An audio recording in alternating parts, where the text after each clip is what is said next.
আসসালামু আলাইকুম, কেমন আছেন সবাই? আশা করি সবাই ভালো আছেন। দেখেন বন্ধুরা, ঈদের দিনকেও আমার দোকান খোলা।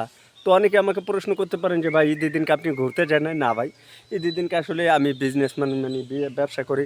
আর আমার দোকানের সামনে কিছু খেলনা উঠেছে, এই যে দেখতে পাচ্ছেন।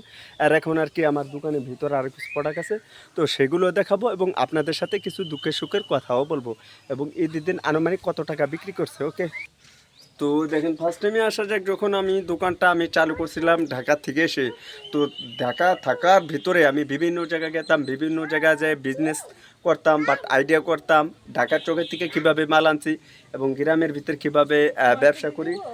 এবং তার পাশাপাশি ঈদের দিন আনুমানিক কত টাকা বিক্রি করছে। এবং এই যে যে আমার দোকানগুলো দেখতে পাচ্ছেন, আর এখানে কিছু সামনে কিছু আমি বাচ্চাদের যে কিছু আইটেম আছে খেলনার, সেগুলো ঢাকা থেকেও আনছিলাম। আর আমাদের ফরিদপুরে এইদিকেও কিছু প্রোডাক্ট আমি কিনেছি। বাট অনেক ক্ষেত্রে এরকমটা হয়, যদি আপনার একটি মুদি দোকান থাকে ছোটোখাটো, তাহলে সেই ক্ষেত্রে দেখা যেতেছে আপনি কিছু বাচ্চাদের আইটেম আনতে পারেন।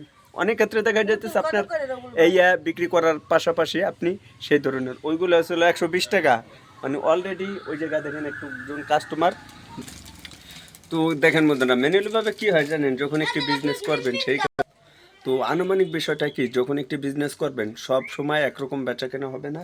তো ঈদের টাইমের সিস্টেমটা হচ্ছে ভিন্ন রকম। দেখেন আমার এই চারটে খালি, একদিনে আমার কি অবস্থা, তাহলে বুঝতে পারতেছেন কত টাকা আনুমানিক বিক্রি করছি। তো এখান থেকে পুরোটাই ভরপুর ছিল, ভরা। তো প্রায় আমার ফ্রিজ পর্যন্ত, ওই যে দেখতে পাচ্ছেন আমার ফ্রিজ পর্যন্ত খালি হয়ে গেছে। বাট সামনে মাল রাখছে আর পেছনের সাইড খালি হয়ে গেছে। তো বুঝেন যে কীভাবে বেচা কেনা হলো। অনেকে আমাকে প্রশ্ন করতে পারেন, তাহলে ভাই আনুমানিক কত টাকার মতন বিক্রি করছেন? প্রায় 10,000 টাকার মতন উপরে বিক্রি করে। বেচা কেনা সবসময় একরকম হয় না, এগুলো আপনারা অনেক বাইরে আছে জানেন। কিন্তু আমার এই দোকানের থেকে আশা করা যায় প্রত্যেকটা ঈদের টাইমে এবং কুরবানির টাইমে দেখা যেতেছে আলহামদুলিল্লাহ আমি হিউজ পরিমাণে বেচা কেনা করতে পারি।